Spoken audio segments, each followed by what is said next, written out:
કેમ છો વિદ્યાર્થી મિત્રો? ધોરણ 10 ગુજરાતી અને આપણે ગુજરાતીની અંદર પછીના આપણા જે પૂરક વાચનના પાઠો છે એનો સરસ મજાનો એક પાઠ છે મારી બા. લેખક પણ સરસ મજાના છે, પાઠ પણ સરસ મજાનો છે. લેખક છે શરીફા વીજળીવાળા. એનો જન્મ ક્યારે થયો કે 4/8/1962. હા, એટલે અત્યારે 62 અને વાત કરેલા 38 ને 20 58 વર્ષના થયા હોવા જોઈએ. હવે નિવૃત્તિના સમયમાં હશે. શું છે એની વાત, કોણ છે એનો સામાન્ય પરિચય આપીએ શરીફા વીજળીવાળાના. તો કે શરીફા કાસમભાઈ વીજળીવાળા ભાવનગર જિલ્લાના જીથરી ગામના વતની છે. ભાવનગરની બાજુમાં જીથરી ગામ છે, સોનગઢ કહેવાય. ગયા છો ભાવનગર ક્યારે? સોનગઢ કહેવાય, રોડ કાંઠાનું, બાજુમાં જીથરી છે. એટલે જીથરી અને સોનગઢ બે ભેગું કહેવાય. હું નથી ગયો, પણ એક અમારા કોઈક ઓળખીતા ત્યાં રહેતા હતા, એટલે કહેતા હતા જીથરી સોનગઢ. પેલા જીથરી કહેતા, હવે સોનગઢ કે એવું કંઈક છે. એટલે ભાવનગર જિલ્લાના જીથરી ગામના વતની છે. પીએચડીનો અભ્યાસ કર્યો છે. પીએચડીનો અભ્યાસ કર્યો છે, પોતે પીએચડી થયા છે. એમટીબી કોલેજમાં અને હાલ નર્મદ યુનિવર્સિટીમાં ગુજરાતીના અધ્યાપિકા છે, ગુજરાતી વિષયના પ્રોફેસર છે. એમટીબી કોલેજ છે, બરાબર છે, અને હાલ નર્મદ યુનિવર્સિટીમાં અધ્યાપિકા છે. વિવેચક, અનુવાદક, સંપાદક તરીકે વિખ્યાત છે. બહુ અનુવાદ, બીજી ભાષાના અનુવાદ પણ કર્યા છે, વિવેચનો પણ કર્યા છે. કોઈ લખાણ હોય તેમાં શું કહેવા માગે છે, સંપાદન પણ કર્યું છે. એના ગ્રંથોની વાત કરીએ તો કે સંબંધોનું આકાશ એમનો રેખાચિત્રોનો નોંધપાત્ર સંગ્રહ છે. સંબંધોનું આકાશ એટલે સંબંધોનું આકાશ એમનો રેખાચિત્રોનો નોંધપાત્ર સંગ્રહ છે. ટૂંકી વાર્તામાં કથન કેન્દ્ર, બરાબર છે, ટૂંકી વાર્તામાં કથન કેન્દ્ર, વાર્તા સંદર્ભ, સમપ્રત્યય, નવલ વિશ્વ તેમના નોંધપાત્ર વિવેચન ગ્રંથો છે. વિવેચનો આ બધામાં કર્યા છે. ટૂંકી વાર્તામાં કથન કેન્દ્ર, વાર્તા સંદર્ભ, સમપ્રત્યય, નવલ વિશ્વ, એ બધા વિવેચન ગ્રંથો છે. મંટોની વાર્તાઓ, વિભાજનની વાર્તાઓ, ઇન્તિજાર, હુસેનની વાર્તાઓ, સ્ટેફાન સ્ત્વાઇકની વાર્તાઓના તેમના અનુવાદો જાણીતા છે. ઇન્તિજાર, વિભાજનની વાર્તા, હુસેનની વાર્તા, એ બધી વાર્તાઓ છે. બીજી ભાષામાંથી એને ગુજરાતીમાં એને ટ્રાન્સલેશન કર્યું છે. અસગર વજાહતના ઉર્દુ નાટક જેણે લાહોર જોયું નથી, આ અનુવાદ માટે તેમણે સાહિત્ય અકાદમી દિલ્હીનો અનુવાદ પુરસ્કાર એનાયત થયેલો છે.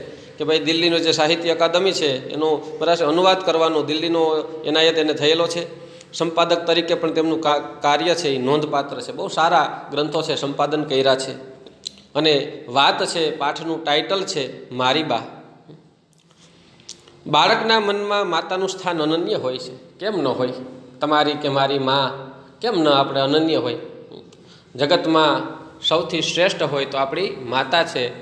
એને આપણે સૌથી સ્થાન આપીએ છીએ. માતા છે એ ભગવાનનું વિરુદ્ધ છે. ઈશ્વરે આપને અવતાર દીધો છે, તો એ અવતારનું કારણ એ માતા છે. માતા પણ ઈશ્વરનો જ અંશ છે. ખૂબ મુશ્કેલીઓ વેઠીને બાળકને ઉછેરતી માતા તેમની જરૂરિયાતોને સમયસર યથાશક્તિ પૂર્ણ કરવાનો પ્રયત્ન કરે છે. બહુ મુશ્કેલીઓ વેઠી અને માતા છે બાળકોની જરૂરિયાત સમયસર પોતાની શક્તિ હોય એ મુજબ પૂર્ણ કરે, કે ભાઈ મારાથી થાય એટલું મારા સંતાનોને પૂર્ણ કરવું. જરૂર જણાય ત્યાં તેને ટકોરે છે, ખીજાય છે કે આ બાળક ખોટું કરે છે, આ એટલી ભૂલો કરે છે, આમ ન ચાલે. એમાંય દીકરીઓને તો ખાસ. લેખિકા છે એ દીકરી છે, એટલે કદાચ ઘણી વખત તમે બધાએ સાંભળ્યું હશે, તમે દીકરી હોય તો મા બાપ કહેતા હોય, અથવા તો તમે દીકરા તરીકે હોય તો બેનને કહેતા હોય કે તું ધ્યાન રાખજે, તારે પાર્કે ઘરે જવું છે, તારે સાસરે જવાનું છે, આમ નહીં ચાલે. સાંભળ્યું છે ને એવું? એટલે જ્યારે ભૂલો થતી હોય, તું દીકરીની જાત કહેવા, તારે આમ કરવું પડે, તેમ કરવું પડે, એટલે દરેકના મમ્મી પપ્પા ખીજાતા હોય. હવે તો બહુ નથી ખીજાતા, કેમ કે ખબર છે કે દીકરી હશે એનું વર્ચસ્વ એની રીતના ગમે ત્યાં જગ્યા કરી લેશે. પહેલાં તો એવું હતું કે દીકરીને ગાય દોરે ત્યાં જાય. હવે દીકરીને ગાય માથું મારીને ખાય. અર્થાત કે દીકરી અને ગાય છે એ ગરીબડી નથી, હવે સશક્ત બની છે નારી શક્તિની માફક. એટલે પોતાની જગ્યા છે, પોતાના આવડતના કારણે એ સ્થાન ઊભું કરી લેશે. એટલે માતા છે એ ટકોર પણ કરે છે. વાત્સલ્ય મૂર્તિ એવી માતા બાળકના સંસ્કાર પિંડ ઘડે છે. માતા છે એ વાત્સલ્યની પૂર્તિ કરનારી છે, વાત્સલ્યની મૂર્તિ છે. એટલે વાત્સલ્ય મૂર્તિ મા છે એ બાળકને સંસ્કાર પિંડ ઘડે છે. તેની સમજ મોટી ઉંમરે દરેક બાળકને થાય છે કે આ મમ્મી પપ્પા આપણે ખીજાતા, આપણે આમ કરતા, પણ મોટા થાય ને ત્યારે સમજાય કે બરાબર કહેતા હતા. ત્યારે માતા પ્રત્યેનો અહોભાવ વધી જાય છે. આપને વધારે પડતો ભાવ, ઓહો મારી માતા જે તે સમયે કેવા દુઃખ વેઠતી, મારા પિતા છે કેવા દુઃખ વેઠતા, દુઃખ વેઠા હોય તો, ન વેઠા હોય, જલસા કર્યા હોય તો પછી સંતાનો મોટા થઈને કહે કે ભાઈ અમારા મા બાપે બહુ જલસા કર્યા. ઘણા કહેતા હોય ને કે જો અહીંયા કે સામે ઓલું ખેતર દેખાય તે કે હા એ અમારા દાદાનું હતું, પણ દાદો નહોતો, બરાબર છે, એ તો આડહુડો વ્યક્તિ હતો, એણે કાંઈ ન કર્યું, મારા બેટાએ જલસા કર્યા અમારા દાદાએ, અને અમને જો મજૂરી કરતાં કરી દીધા. એટલે દાદાએ કાંઈ કામ ન કર્યું હોય, છોકરાઓ જોતા હોય કે દાદા કે પપ્પા આડહુડા છે તો મોટા થઈને કે હોતે પપ્પાને, મમ્મીએ કાંઈ ન કર્યું હોય, સંસ્કાર ન દીધા હોય તો એમ કે મમ્મી અથવા પપ્પા તમે આવું નથી કર્યું, તમે સંસ્કાર ન આપ્યા, અમારી ખામીઓ રાખી. પણ પોતે મહેનત કરીને મા બાપે સંતાનોને કંઈ આપ્યું હોય તો બાળકોને મા બાપ પ્રત્યે અહોભાવ વધી જાય. સરળ અને બોલચાલની લઢણની શૈલીથી રચના રસાળ બની છે. ભાષા છે એકદમ આપણી કાઠિયાવાડી બોલી છે, ભાવનગરના છે ને, એટલે કાઠિયાવાડી દેશી ભાષા છે. હાલ ને હુંડો ને મેલવું ને મોરથા ને એવી બધા શબ્દો છે એ છે. હવે પાઠ છે મારી બા, તો એના વિશે આપણે થોડુંક માતા વિશે, મમ્મી વિશે સરસ મજાનું કૈલાશ ખેરના અવાજમાં એક ગીત હતું, સોંગ હતું, મેરી માં મેરી માં મમ્મા. સાંભળવું છે તો સંભળાવું? હા તો પાડો, હા કે ના? સાહેબ હવે તમે આગલે દી વિડીયો લઈ લો, તમને કેમ ખબર પડે? અમારે તો સાંભળવું જ હોય, અમે કેદી ના પાડી કયો છે તો સારું ચાલુ રાખજો, એ તમને ગીત સંભળાવું છું, બરાબર?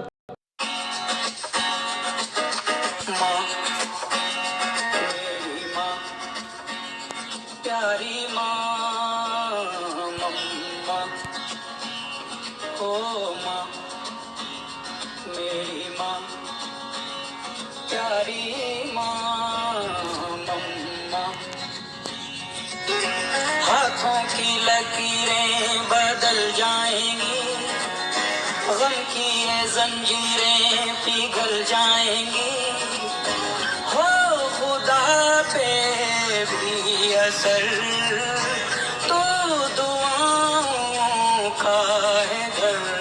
मेरी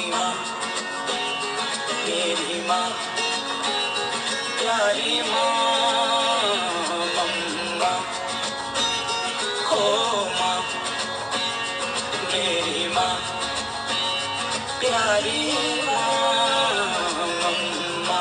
સાંભળ્યું છે? મજા આવ્યું ગીત છે ને? बिगड़ी किस्मत भी संवर जाएगी, जिंदगी तराने खुशी के गाएगी, तेरे होते किसका डर तो दुआओं का है घर. मेरी माँ प्यारी माँ मम्मा. ખરે તમે યુટ્યુબ ઉપર આ ગીત છે જ, સાંભળી લેજો, કૈલાશ ખેર મેરી માં, એટલે હશે બરાબર. આજે ગીત આપણે અહીંયા બરાબર, ગીત તમે સાંભળ્યું હશે, તમને મજા આવી હશે. ઘણાને તો મજા આવી ગઈ, સાહેબ વાહ આવા ગીત સંભળાવતા હોય તો મજા આવે. પણ આપણો વિષય છે વિષયાભિમુખ આપણે કરવાની. માં કેવી છે? મેરી માં. માતા બધાને વાલી હોય, એટલે જ લેખક શરીફા વીજળીવાળા કહે છે કે આ ધરતીના પટ પર ભાગ્યે જ કોઈ માના જૈણા એવા હશે જેમને પોતાની મા વિશે કાંઈ કહેવાનું ન હોય. બધાને મારી જેમ પોતાની મા નોખી ભાતની લાગતી જ હશે ને.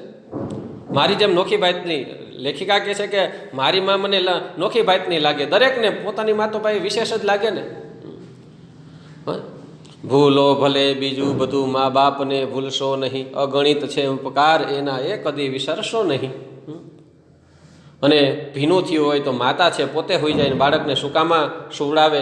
શિયાળાના સમયમાં બાળક છે નાનું હોય ત્યારે ભીનું કરી જાય કપડાં ગોદડા, તો એ પોતે ત્યાં સૂઈ જાય અને સૂકામાં સુવાડે.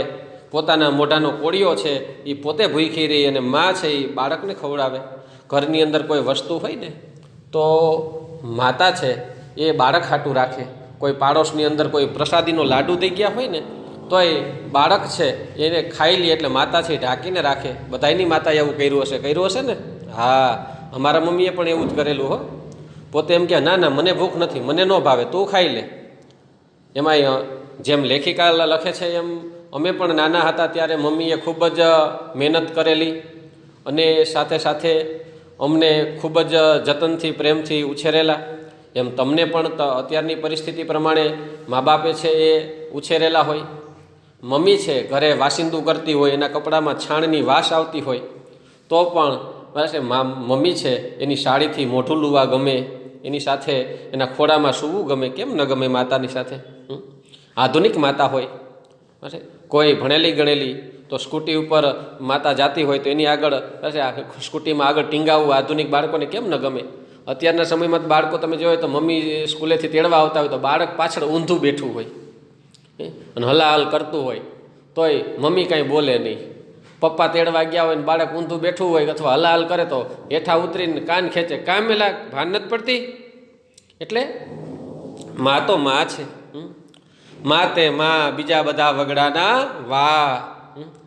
એટલે જ કવિ બોટાદગર લખે છે ને કે મીઠા મધુ ને મીઠા મેં હું લારે લોલ, અરે ઈથી મીઠી તે મોરી માત રે, જનની જોડ સખી નહીં જડે રે લોલ, એ મારી માતાની જોડ સખી નહીં જડે રે લોલ. મહાકવિ ભાસનું જ્યારે આપણે કયું છે અભિષેક નાટકમ, અને એની અંદર જ્યારે રામ છે એ જીતી લે છે લંકા, ત્યારે બોલે છે કે જનની જન્મભૂમિશ્ચ સ્વર્ગાદપી ગરીયસી, મારી જનની અને મારી માતૃભાષા, મારી માતા અને મારી માતૃભૂમિ છે એ તો સ્વર્ગ કરતાં પણ ચડિયાતી છે. દરેક વ્યક્તિને પોતાની મા છે એ જગતની શ્રેષ્ઠ લાગે છે. તમારી મા હોય, મારી માતા હોય, મમ્મી કયો, બા કયો, માતા કયો, મા કયો, બા કયો, મમ્મી કયો, મોમ કયો, જે કયો એ બધાને નોખી ભાતની જ લાગે. કોઈ એમ કે મારી મા ડાકણ છે, કોઈ ન કહે. ગમે એવી માતા ખરાબ હોય પણ બાળકને તો એની માતા જ ચડિયાતી લાગે. અને માતાને ગમે એવું હેડાળું બાળક ભર્યું હોય પણ માતાને દ્રષ્ટિએ તો એ બાળક છે એ રાજકુંવર કે રાજકુંવરી લાગે. ભલે નાકમાં શેડા ભર્યા હોય તો એ મમ્મી છે એ આપણે કોઈ શેડાળું બાળક હોય અડીએ તો કે નહીં એ ગંધારું છે, પણ એની મમ્મી છે તરત દોડીને તેડી લેશે. એનું પોતાના કપડાથી કદાચ ગમે એવી મોંઘી સાડી હશે તોય પોતાના કપડાથી નાક એનું લૂછી દેશે. અરે મારો રાજા દીકરો, અરે મારી રાજકુંવરી દીકરી, કાં તો કે એના માટે એ ચડિયાતું છે બાળક. એટલે જ કહે છે મા તે મા બીજા વગડાના વાહ, જનની જોડ સખી નહીં જડે રે લોલ. લેખિકા કહે છે શરીફા વીજળીવાળા કે આ ધરતીના પડ પર ભાગ્યે જ કોઈ માના જણા એવા હશે કે પોતાની મા વિશે કોઈ કહેવાનું ન હોય. બાકી તો ભાઈ કોક જ એવા હોય નુગરા, મમ્મી પપ્પાને મૂકી આવે વૃદ્ધાશ્રમમાં અથવા તો ધ્યાન ન દે એવા તો નકટા કે નુગરા માણસો કોક હોય. પણ પછી એની પેઢીમાં એવું થયો પોતે પોતાના મા બાપનું ધ્યાન ન રાખે ને પછી છોકરાએ જોવે. ઓલું પિક્ચર આવ્યું હતું ને, કયું હતું કે ભાઈ બાગબાન પિક્ચર, મા બાપને સાચવતા નથી ને બીજા છોકરા સાચવે ને, ઇમોશનલી પિક્ચર. જોકે એ તો પિક્ચર છે પણ સંતાનો જોવે કે મમ્મી પપ્પા છે એ સાચવતા નથી મા બાપને, તો આ એનો મતલબ એવો થયો દુનિયામાં કે મમ્મી પપ્પાને સાચવવાના નથી હોતા. તો એના છોકરાએ પણ એવું વિચારે કે ભાઈ તમે તમારા મમ્મી પપ્પાને કોઈ દી સાચવા છે તો અમે તમને શું કરવા સાચવીએ? જગતમાં નિયમ જ એવો છે, તમે નથી સાચવા તો અમે કેમ સાચવીએ? એટલે આવી બધી રીતે બાબતો છે એ માણસો છે એ શીખતા હોય છે. એટલે ગળથૂતીની અંદર મા બાપ પ્રત્યે ખૂબ જ પ્રેમ લાગણી બધાને હોય છે. એટલે લેખિકા પણ કહે છે કે ભાઈ મા બાપ વિશે બોલવાનું તો કોને ન ગમે, બધાને ગમે. અને બધાને મારી જેમ પોતાની માં નોખી ભાતની જ લાગતી હશે. નોખી ભાત એટલે જુદી જ પ્રકૃતિની. મને પણ મારી માં ખૂબ ગમે છે. આગળ વાત કરીએ આપણે. શું કે છે કે મારી બાના કપાળે સાવ નાનેથી જ ભીતમાં માથા અફાડી અને માર્ગ કાઢતા મોટા થવાનું લખાયેલું હતું. મારા બાનું જીવન જ એવું કપરું હતું. ભીતમાં માથા અફાડવા એટલે ભટકાડીને માર્ગ કાઢવો. સીધો માર્ગ નહોતો, દિવાલ હતી, વિઘ્નો રૂપી ઘણી મુસીબત રૂપી દિવાલ હતી. અને દિવાલ તોડવા માટે કોઈ કોષ ત્રિકમ તગારા નહીં, માથા મારી અને મુસીબત કેવી હોય. તમારી પાસે કાંઈ ન હોય, તમારા હાથ બાંધી દીધા હોય અને સામે દિવાલ હોય કે તમારે બહાર જવું હોય તો દિવાલ તોડો, તો માણસ છે માથા મારીને દિવાલ તોડવાની એવી મુસીબતો હતી. લેખિકા કહે છે એટલે કે મારી બાના કપાળે સાવ નાનેથી જ ભીતમાં માથા અફાડી માર્ગ કાઢતા મોટા થવાનું લખાયેલું હતું. એમના બાપુને ઘેરે દોમદમ સાહેબી એટલે એના મમ્મી છે પાસે એના પપ્પા એટલે કે એના નાના બાપાની ત્યાં રૂપિયાવાળા હતા, બહુ મોટા માણસો હતા, દોમદમ સાહેબી, ગાડી બંગલા હશે, રામ જાણે, આમાં લખ્યું નથી વિશેષ, પણ દોમદમ સાહેબી. પણ હજુ તો આને બદામ કહેવાય ને આના કાજુ કહેવાય એવું બા સમજતા થાય એ પહેલાં એમના બાપુ રંગૂન મેલીને આવતાર્યા. એના બા છે એ હજી તો આને કાજુ કહેવાય ને બદામ કહેવાય. 8-10 વર્ષના હશે કે 10-12 વર્ષના હોય, 10-12 વર્ષનું બાળક છે, હજી તો સમજણું થાય. તા તો એના પપ્પા છે રંગૂન મૂકીને વયા આવ્યા. રંગૂન એટલે સિટી છે બર્માનું. આપણે કદાચ તમને જ વાત કરી હતી કે કદાચ બીજાને કીધું હશે. રંગૂન મેરે પિયા ગયે રંગૂન વહાં સે કિયા ટેલિફોન, એ તમને કદાચ ગીત કદાચ તમારા લેક્ચરમાં જ કીધું હોય, કોકને કીધું હતું. એટલે આપણા વિજયભાઈ રૂપાણીનો જન્મ પણ રંગૂનમાં થયો હતો. તમને કીધું હતું કે બીજાને? કંઈ વાંધો નહીં, બહુ યાદ નથી, પણ કદાચ કીધું હોય તો હા સાંભળ્યું હશે. એટલે ત્યાં રંગૂન છે, ધંધા વેપાર માટે જતા. હા, આપણે શ્રીમદ રાજચંદ્રવાળા પાઠમાં જ વાત કરી હતી કે રંગૂનમાં પણ પેઢી હતી અને વિજયભાઈ રૂપાણી પાસે ત્યાં એનો જન્મ થયો. એટલે રંગૂન મૂકી અને એના પપ્પા છે એ આવતાર્યા. હજી તો 10-12 વર્ષના થયા ત્યાં ચૂલો સળગાવવાની અને માલિપા કાંઈક ઓરવાની સામટી જવાબદારી બાને ખભે આવી પડી. બા એના મમ્મી છે 10-12 વર્ષના હતા. તા તો બરાબર છે, એને હજી કાંઈ ખબર પડે એ પહેલાં તો ચૂલો સળગાવવો ને એમાં રાંધવું ને ખીચડી બનાવીને રોટલા ને બધાને ખવડાવવાની જવાબદારી કદાચ એના પપ્પાને બરાબર છે, કદાચ એના મમ્મી કે કંઈ નહીં હોય અથવા શું હશે એની જવાબદારી મોટી આવી પડી. ઘર સાથે જ ખેતરની મજૂરી બહુ વહેલી વળગી. ઘરની જવાબદારી તો બરાબર છે, પણ ખેતરની જવાબદારી દોમદમ સાહેબી, પૈસા ટકા હોય પણ કામ તો કરવું પડતું. ત્યારે મશીન ને ટ્રેક્ટર ને એવું નહોતું. ભાઈ માણસને જીવવું હોય તો કામ તો કરવું જ પડતું. તમારા પપ્પાને કે તમારા દાદાને પૂછજો કેટલા વાગે ઉઠવું પડતું, તો કે સવારે 4-5 વાગે ઉઠવું પડતું. હું તો મારા વડીલો, મારા દાદાને બધાને પૂછતો, કાકાને પપ્પાને પૂછું કે કેટલા વાગે તમે ઉઠતા, તો પપ્પા એમ કે દાદા અમને છે ને મોડામાં મોડા 5 વાગે તો ઉઠાડી દે કે હાલો છોકરા ઉઠી જાઓ. અને દાદાની તો કે 4-4:30 ઉઠી જતા. દાદીમાં 4 વાગે ઉઠી જતા. દાદાને 4:30 ચા પાણી બનાવીને ઉઠાડે કે હાલો ઢોર દોહવા ને એને નિરણ પૂરો કરવો ને ઘંટી આંકવીને ઘણા કામ કરવા પડતા ભાઈ.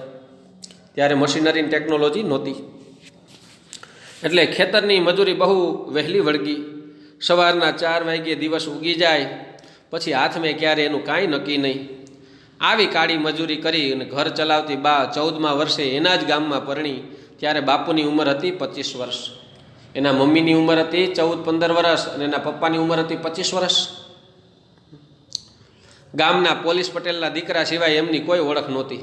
બસ એમની ઓળખ હું ગામમાં લગ્ન થઈ ગયા. અને ગામના પોલીસ પટેલ એટલે શું ખબર છે? પહેલાંના સમયમાં રાજાશાહી હતી અને રાજાશાહી વખતે ગામનો એક વ્યક્તિ ધ્યાન રાખે. પોલીસ ખરા, પોલીસ પટેલ કહેવાય. ગામનું પંચાયત કરવી, બરાબર છે, ધ્યાન રાખવું, આમ કેમ કરો તેમ કરો, ગામમાં આટા મારવાનું, અને એને સામાન્ય રાજા પગાર દેતા. એટલે પોલીસ પટેલનો દીકરો છે, એ સિવાય કંઈ ઓળખાણ નહીં કે ભાઈ આ પપ્પા છે એ એટલું ભણેલા છે અથવા તો એ ગામની અંદર બહાદુર કહેવાય અથવા તો બુદ્ધિશાળી છે, કાંઈ નહીં. ગામના પોલીસ પટેલ, અને ગામના પોલીસ પટેલ એને માથા ભારે હોય, વાયડા હોય, ગમે ને ધમકાવે, હું રાજાનો માણસ છું. પોલીસ હોય તો કેમ આમ વટ પડે ને, સિંઘમની જેમ ઉતરે એમ. જે તે સમયે ગામના પોલીસ પટેલ હતા, રાજાના માણસ, એટલે માથા ભારે હોય, રહેવું પડે, નકર તો ગામવાળા કોઈક દબાવી દે, હેરાન કરી મૂકે. આખા ગામને કંટ્રોલની પોલીસવાળા કોઈ નબળા હાલે, સિંઘમ જેવા જ જોઈએ. એટલે એના પપ્પાની છાપ કેવી હતી કે પોલીસ પટેલના દીકરા, એથી વિશેષ કાંઈ નહીં ભાઈ. બાને તો ઘરના દાયજા વનમાં ગયા તોય વનમાંય લાગી આગ. બાનું તો કેવું થયું કે ઘરમાં દાજેલા વનમાં ગયા, ઘરમાં આગ લાગી હોય તો માણસ વનમાં જાય. કાં તો કે ઘરમાંથી આગ લાગી હોય તો બૈચાને વનમાં ગયા તો વનમાંય લાગી આગ. ન્યા ગયા તો ન્યાય ભાઈ આગ હતી. એમ પપ્પાના ઘરે એટલું કામ હતું, પપ્પાને ઘરે કદાચ સારું હશે, પૈસે ટકે મિલકત, પણ કામમાં તો સાસરે આવ્યા તો સાસરે એવું ભાઈ શું હતું કે ભાઈ મમ્મીને તો બાને તો ઘરના દાયજા વનમાં ગયા તોય વનમાં લાગી આગ જેવો ઘાટ હતો. દાદાનો તોરનો તાપ તો જો ગામ ન ઝીલી શકતું હોય તો બાનું તો શું ગજું. તોરનો તાપ, તોર એટલે એનો આમ રૂવાબ, અને રૂવાબનો તાપ, હાલો આમ કરવાનો, ઉઠી જાજો વહેલા, આમ ધમકી દેતા હોય ને પોતે ત્રેવેડવાળા હોય. આમ સવારના 4 વાગે ઉઠી જાય ને કોઈને પોતે ન હોય ને હુવાય ન, હાલો હાલો ઉઠો, હાલો હાલો આ કામ કરવાનું છે, હું આવું તો એટલું થઈ જવું જોઈએ, હું ગામમાં કામ કરી આવું. અને ગામવાળા હોય તો એને ગચકાવે ને એની પાસે કામ કરાવે. એવો તો દાદાનો સ્ટ્રોંગ મિજાજ હતો, એવો દાદાનો મગજ હતો. હવે ગામનો દાદાનો તોરનો તાપ જો ગામ ન ઝીલી શકતો હોય, બાનું જ શું ગજું? ગામવાળાએ હાથ જોડે કે આ પોલીસ પટેલ હેરાન કરી મૂકે છે, બહુ વાયડા, એટલે બાનું તો શું ગજું? ગામડાઓમાં મોસમની ચીજો વેચતા. પપ્પા છે એનું શું હતું? પપ્પાને એનું કામ શું હતું કે ગામડાઓમાં મોસમની ચીજો વેચવી, બરફથી માંડીને બોરની ફેરી કરતા બાપુ એકાંતરે ધંધો બદલતા. કંઈક ઉનાળો આવે તો ઓલા બરફના ગોલા હોય ને, રેકડી કાઢે ને, કંઈક બોર વેચે ને, કંઈક પતંગો આવે તો પતંગ વેચે ને. હવે પતંગો ને એવી તો એ નહોતું બહુ. ફટાકડા વેચવાના અત્યારે કેમ ઘણા સિદ્ધની ધંધો કરતા હોય, બાપુ છે કે એવા ધંધા કરતા. પણ એમની તકદીર બદલવાનું નામ નહોતી લેતી. બાપુના ધંધો બદલતા પણ બાપુની તકદીર ન બદલી. પૈસે ટકે કે કાંઈ સારું ન થયું. છાપાની એજન્સી મળતા રખડવાનો પટ સાંકડો થયો, પણ આવકમાં જાજો ફેર ન પડ્યો. છાપાની એજન્સી મળી, છાપા શરૂ થયા કે ભાઈ આ છાપા તમારે આજુબાજુના ગામમાં બધે બરાશે તો તમારે મોકલવાના. એટલે રખડવાનો પટ સાંકડો થયો. આ રખડવાનો પટ મળી ગયો, બહુ જાજુ રખડવાનું થયું, પણ પૈસામાં કાંઈ ફેર પડ્યો નહીં.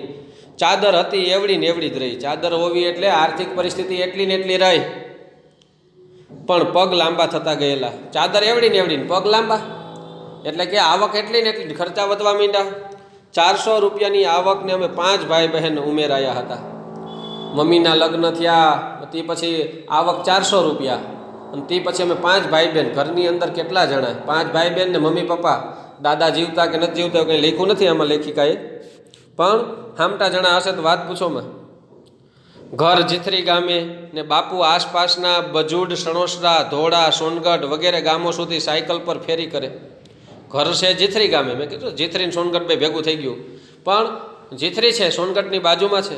એટલે ઘર જીથરી ગામે ને બાપુ આસપાસના બજુડ એટલે સણોસરા, ધોળા, સોનગઢ વગેરે ગામ સુધી સાયકલ પર ફેરી કરે. સાયકલ ઉપર ફેરીઓ કરે ને બધું લે ને વેચે.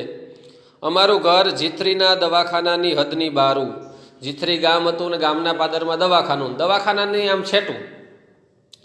બાવળ, બોયડી ને ઇંગોરિયાના ઝુંડ સિવાય અમારે કોઈ પાડોશી નહોતા. બોલો, વિચાર કરો, આજુબાજુમાં બાવળિયા ને બોયડી ને ઇંગોરિયા છે, એ પણ કાટાળી ઝાડવા બાવળ જેવા હોય છે, એ જ અમારા પાડોશી. કેમ કે આજુબાજુમાં તો કોઈના ઘર નહોતા, જંગલની અંદર જંગલ જેવું જ હતું, ગામની બહાર રહેતા હતા. લાઇટ તો છેક 1983માં લીધી. 1983ની સાલ આવી ત્યારે લાઇટ આવી.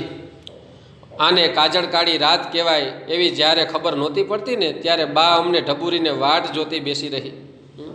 ત્યારે કાજળ કાળી રાત કહેવાય કે રાતના સમયમાં અંધારું હોય, આજુબાજુમાં તમરા ત્રમ બોલતા હોય, વીજળી હોય નહીં, લાઇટ વીજળી હોય નહીં, લાઇટ ન હોય, અને શિયાળાનો ટાઢો પવન સુસવાટા નાખતો હોય, તે બા અમને ઢબુરીને બેસી રહીએ. બાળકો છે ને ઢબુરીને રાખી, બેટા દરવાજા બંધ કરો, પપ્પા નથી હમણાં આવશે. અને બા અમને ઢબુરીને વાટ જોતી રહે. બાપુ આવે અને ન પણ આવે. ક્યારેક તો પપ્પાને કાંઈ કામ ધંધો હોય અથવા તો મજા આવી જાય તો નોય આવે. બા એકલા બરાબર હિંમત રાખી અને ઘરના ગામની બહાર, વિચાર કરો, એકલો પટ, દીકરીઓ ને દીકરા ને બા છે બધાય બહાર રહેતા હોય, એટલે ન પણ આવે. કાંઈ ઠેકાણું નહીં. એકવાર તો ધંધાની ભીસે મૂંઝાયેલા અકળાયેલા બાપુ હારી થાકીને વગર ટિકિટે ગાડીમાં ચડી બેઠા કે ઓહો, એ દુનિયા એ મહેફિલ મેરે કામ કી નહીં. હવે તો ઘર મૂકીને વહી જાઉં, થાકી ગયો, પૈસા ભેગા નથી થતા, ઘર નથી હાલતું, એ મૂકીને વગર ટિકિટે ભાગી ગયા. છેક અજમેર સુધી વગર ટિકિટે વયા ગયા. તે 4 દાડે પાછા આવ્યા હતા. 4 દિવસ પછી પાછા આવ્યા. બોલો, કંઈ ધીરજે બા બેસી રહી હશે, એ 4 દાડા તો એ જ જાણે. જેનો સુહાગ વયો ગયો હોય, ક્યાંથી કીધો વયો ગયો, ક્યાંથી કે થાકી ગયો, શું કરશે? ક્યાંક આત્મહત્યા જ નહીં કરીએ ને, આમ નહીં કરે ને, ઘણા વિચારો આવે. નબળા મનના લોકો છે ભાઈ, એનું કાંઈ નક્કી નહીં. નબળું મન ભાઈ, દિવસો નબળા હોય, માણસનો નબળો સમય નબળો હોય. સમય બળવાન છે. 5 દિવસ નબળો હોય તો 5 દિવસ પછી સારું પણ થવાનું જ હોય છે. એટલે કાંઈ મૂંઝાવાનું હોય નહીં. એટલે બા છે એ કઈ ધીરજે બેસી રહી હશે, એ 4 દાડા એ તો એ જ જાણે. અમારી કોઈની સમજ એના રડવાના સૂર પુરાવાથી વધારે નહોતી એ સમયે. અમે તો બા બિચારી એકલી હોય ને રોવા માંડી. ઓહો હો, તારા પપ્પા દીકરાઓ નથી, હવે શું કરશું? બા રોતી હોય તો અમે રોવા માંડીએ. ઓ બા તું રોમાં, અમે રોવા માંડ્યા, એમ કરીને અમે રોવા માંડતા. પણ એથી વિશેષ સમજણ ન પડતી કે પપ્પા વગર જિંદગી કેમ જશે, બા ને અમારું શું થશે વગેરે બધી બાબતો. એ કાંઠા કાળમાં ડોક ઊંચી રાખીને ટકી રહેવા જાવા નાખવા પડતા. એ કાંઠો કાળ, એ સમય બહુ અઘરો છે.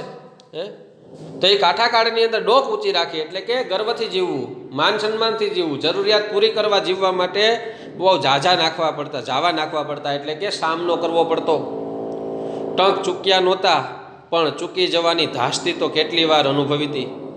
ટંક ચૂકી જવો, કંઈક ખાવાનું ચૂકી જાય તો, કંઈક કાલે ભાઈ શું કરવું તો કે કપડાં લેવાના છે તો કપડાં ન લેવાય, તો સાંજના સમયે ખાવાનું ઘરની અંદર પૈસા નહીં હોય તો કેમ ખાશું? બરાબર છે. ભલે ચૂક્યા નહોતા પણ ધાસ્તી ચિંતા તો ઝાઝી વાર હતી કે ઓહો હાઈનનું શું થાય, પણ ભગવાન દયાળુ છે ને, કાંઈક ને કાંઈક દઈ દઈએ. જે ભગવાને માતાના ઉદરમાં પણ બાળક 9-9 મહિના રહ્યું હોય, ત્યાં પણ હવા પાણી ખોરાક પૂરા પાડ્યા હોય, તો એ ભગવાન બહાર નીકળીને નહીં દે? એજી વાલા અખંડ રોજી હરિના હાથમાં, તેદી વાલે જળથી જીવાયડા, 9 મહિના હરી ઉદર વસાને આપશે, તને આપશે ભગવાન. એટલે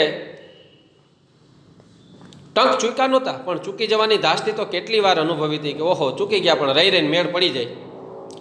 જે ઉંમરે છોકરા નિશાળેથી આવી માને ચૂપચાપ બેઠેલી જોઈ સમજી જાય કે નક્કી આજે કશુંક હશે, ત્યારે અમે સમજી જતા કે મા ચૂપચાપ બેઠી છે, તે નક્કી આજે કંઈ નહીં હોય. મા ઘેર છાની મની બેઠી હોય ઘરે, અમે નિશાળેથી આવીએ 5 વાગે થેલાને લઈને દફતરના ચોપડાને, નકર તો મા છે એ મમ્મી છે, અત્યારના બાળકો સ્કૂલેથી આવે 5 વાગે તો મમ્મી છે એને હાટું બિસ્કીટ ને ચા ને ભેળ ને કોઈ નાસ્તો ને એવું બનાવી રાખે. પણ મા બિચારી આંખમાં જર્જરિયા જેવું હોય ને કાંઈ ન હોય, તેથી બાળકો સમજી જાય કે ઘરમાં કાંઈ નથી ખાવાનું, ને કાંઈ બોલ્યા વગર થેલાનો ઘા કરીને રમવા દોડી જતા. અમે છે કાંઈ બોલ્યા વગર સીધા દોડી જતા રમવા, ક્યાંય નથી ઘરમાં, બીજું શું હોય, હશે જે હોય તે. લોકો કહે છે કે ડાહપણની દાઢ 16-17 વર્ષે ઉગે. 16-17 વર્ષના થાય ને એટલે હોળે સમજણ, 12 બુદ્ધિ હોળે હાન. 16 વર્ષ 17 વર્ષના થાય ત્યારે ડાહપણ આવે, સમજણ આવે. પણ અમને ભાઈ બહેનોને 7-8 વર્ષની ઉંમરે જ ફૂટી ગયેલી. 16-17 વર્ષને બદલે અમે 6-7 વર્ષના હતા ને 7-8 વર્ષના ત્યારે જ સમજણ આવી ગઈ હતી કે મમ્મી છે એ છાની મની બેઠી છે એટલે ઘરમાં કાંઈ હશે નહીં. આવી બધી વાતો. બાળપણને બહુ વહેલું હળવેકથી આવજો કહી દીધેલું. અમારું બાળપણ છે, બાળપણ તો કેટલું હોય કે 15-16 વર્ષના હોય ત્યાં સુધી બાળપણ હોય, પછી સમજણ આવે. પણ અમે તો વહેલું બાળપણને આવજો કહી દીધું, કેમ કે બાળપણ જેવું અમે જીવવા નહોતા. કાંઠા કાળમાં વખત સાથ છોડે એ પહેલાં માણસો સાથ છોડી દેતા હોય છે, એનો અમને નાનેથી અનુભવ. કાઠો સમય, ખરાબ સમય હોય ને ત્યારે એને માણસો સાથ છોડી દે, બરાબર છે, એ અમને નાનપણથી જ અનુભવ હતો. ગામની એકમાત્ર કરિયાણાની દુકાન હોરો ચલાવે. હોરો એટલે હોરા જ્ઞાતિ હશે, હોરો એનું નામ હશે, અથવા તો હોરાભાઈ ચલાવે. થોડા ઘણા પૈસા દઈએ ને જાજુ બાકી ચાલે. થોડાક પૈસા દઈ દેવાના કે લ્યો ભાઈ આ 20 રૂપિયા, અને બાકી તો કે 20-30 રૂપિયા બાકી, એ આવતા મહિને પગાર આવે પછી. એમાં એકાદ મહિનો કાંઈ નહીં દેવાયું હોય.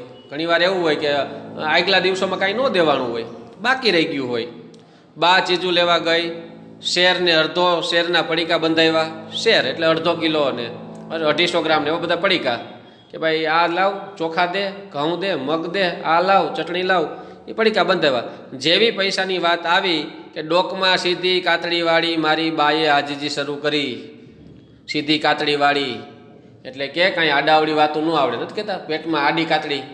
કાતડી એટલે પેટમાં વાંકા ચૂકવું હોવું, પેટમાં ખોટ હોવી. આ તો સીધી લીટીવાળી એની બા હતી, ચોખ્ખી, એટલે આજીજી કરી કે ભાઈ પૈસા નથી, તમે દઈ દો, આવતા મહિને પાછા કાંઈક તમને વ્યવસ્થા કરી દેશું. આજે આંખ બંધ કરું તો એ દ્રશ્ય એવું ને એવું દેખાય છે. હોરાના બોલ કાનમાં એવા ને એવા પડઘાય છે. એ હોરા જે હોરો બોલ્યો તો, શું બોલ્યો તો એ હજી મને યાદ છે. બા આજીજી કરતા હતા, એ હોરાભાઈ શું બોલ્યા હતા કે ભલે પડ્યા પડીકા, પૈસા આવે ત્યારે લઈ જજો. બા આમ તો ટંકણખાર જેવી. ટંકણખાર કયા પાઠમાં આવ્યું હતું? જન્મોત્સવ પાઠમાં. ટંકણખાર એક પ્રકારનો ક્ષાર છે. આપણે કેમ ખારો ને શું કહેવાય ફટકડી ને એની જેમ એક પ્રકારનો ટંકણખાર એક ક્ષાર છે, બરાબર. ટંકણખાર એટલે કે ઘા ભેગું કોઈ કહે આપણે ફટકડી નાખો દૂધમાં કેમ ફાટી જાય, એમ ટંકણખાર પણ એવી જ વસ્તુ છે, બરાબર. તરત જ કોઈ શબ્દ આવે એટલે તરત આમ મગજ વયો જાય. બા આમ તો ટંકણખાર જેવી, જાજીવાર ભાઈ બાપા ન કરી શકે એ દિવસથી એણે જાણે કે ગાંઠ જ વાળી લીધી મનમાં. બહુ જાજા ભાઈ બાપા ન કરે કે ભાઈ તારે દેવું તો દે, અમે ક્યાં તારે પૈસા બાકી રાખીને કે તને દીધા વગર વહી જવાના નથી અત્યારે, તું દે. પણ બહુ આજીજી ન કરી, તરત જ મગજ વયો ગયો કે કાંઈ વાંધો નહીં, સારું. પણ મનમાં એક વાત નક્કી કરી લીધી કે એક ખભો ધર્યા વગર આ સંગ દ્વારકા નહીં પૂગે. બરાબર છે? એવી એને ખાતરી થઈ ગઈ ને એણે ઘરને બે પૈડે ચલાવવા કમર કસી કે હવે એકલાથી જીવન નહીં જાય. એના પપ્પા બહુ કાંઈ પૈસાની આવક નહોતી એટલે એકલા નહીં જાય, એટલે મારે કાંઈક મહેનત કરવી પડશે. ભડકડે ઉઠી ચા ભાખરી કરી છાણનો સૂંડો લઈને નીકળી પડે. પહેલાં 5 વાગ્યામાં ઉઠી જાય, 4 વાગ્યામાં ને સૂંડો લઈને નીકળી પડે. કોક દી એકાદી બેન પણ ભેળી જાય. કોક દિવસે અમે 3-4 બહેનો હતી, તેમાંથી ભાઈ પણ હતો ને બહેનો હતી, એમાંથી એક બેન ભેગી જાય. કડકડતી ટાઢ કોને કહેવાય એ તો હવે શાલ ઓઢીએ છીએ ત્યારે ખબર પડે છે કે ઠંડી કોને કહેવાય. અત્યારે શાલ ઓઢી હોય ને ત્યારે ખબર પડે. એ સમયે તો જડી ગયેલા ફરાકમાંય નહોતી લાગતી ટાઢ. એકદમ જરી ગયેલું દુબળું પાતળું ફ્રોક પહેર્યું હોય ને, નાના તે ફ્રોક કહેતા પહેરવાના કપડાં, એ ફ્રોક પહેર્યું હોય તો એમાં ટાઈટ અમને ન લાગતી ભાઈ. અને અમારી જંગી જમાત ઉઠે પહેલાં હાથ એકનું ઝાડું ખડકીને ફળિયામાં ઠાલવી દે. જંગી જમાત જ્ઞાતિના લોકો બધા ઉઠે એ પહેલાં તો શું કહે છે કે હાથ એકનું ઝાડું ખડકીને, હાથ એકનું ઝાડું એટલે કે માનો ને કે એમ કમર જેટલો ઢગલો છે એ ઠાલવી દે છાણા ને છાણનો. પાણીયારેથી હેલ લેતી કે 10-12 હેલ પાણી ભરી આવે. પાણીયારેથી હેલ હાંડો ને ગાગર લઈ અને 10-12 હાંડા છે એ પણ ઘેરે પાણી ઠલવી દે. પછી અમને ધમારતી જાય. ધમારવું એટલે નવડાવે, ધમારવા કહે, ઢોર ધમારવા કહે ને એમ. અમને ધમારતી જાય, લુગડા ધોકાવતી જાય ને 9-9:15 થાય ત્યાં અમારી ટીંગર માટે રોટલા શાક તૈયાર હોય. ટીંગર એટલે બાળકોનું ટોળી. અમે 5 ભાંડેડા છે ટીંગર માટે. પાછે શાક રોટલા તૈયાર હોય. ગાલ્યો ભાઈ ખાઈ લ્યો. બધાને નિશાળે વડાવી લૂસ ખાય. બધાને અમને નિશાળે જવા દે કે હાલો ભાઈ 9:30 થઈ ગયા, નિશાળે ભાગવા માંડો. લૂસ ખાવું એટલે ઉતાવળે ખાય. ઢાંકો ઢૂંબું કરી અને સીવવાની થેલી લઈ અને હળી કાઢે. પડખેના સોનગઢ ગામે, બાજુનું સોનગઢ ગામ છે જીથરીની, ત્યાં હળી કાઢે. હાલે અમે 5:30-6 પાછા આવીએ ત્યારે થાળી જેવડી ભાખરીઓ કા બાજરાના બઢા એટલે મોટા રોટલા હોય, નથી કહેતા મોટા બઢા ઝીકી નાખ્યા. એટલે બાએ કા મોટી થાળી જેવડી મોટી ભાખરી હોય ને કા મોટા બાજરાના રોટલા હોય અને બટેકાનું રસાવાળું ફળફળતું શાક હાજર જ હોય. બટેકાનું રસાવાળું ફળફળતું શાક હોય, બા પીરસી દે. આખા પાડોશની બાયું તડાકા મારતી હોય પણ બાઈએ એવા મોહમાં અમને ટાઢું ખવડાવ્યું હોય એવું યાદ નથી. 5-6 વાગે તો આખા માહોલની બાયો છે નિરાયતે વાતું કરતી હોય. કાં બેન મજામાં, તમે શું કરતા હતા? પણ અમારા બા વાતું કરવાનો મોહ નહોતો. એને ખબર પડે કે 5 વાગે છોકરાઓ આવશે એટલે 4:30 રસોઈ શરૂ કરી દઈએ અને અમે 5-5:15 આવીએ તો બટેકાનું શાક ને રોટલી ને ભાખરી તૈયાર હોય એમને ખવડાવી દઈએ. એટલે અમને કોઈ દી એવું યાદ નથી કે બાઈએ અમને ટાઢું ખવડાવ્યું હોય. અહીં સુધી આપણે રાખીએ, પછીનો પાઠ આગળ આપણે વધારશું. બરાબર.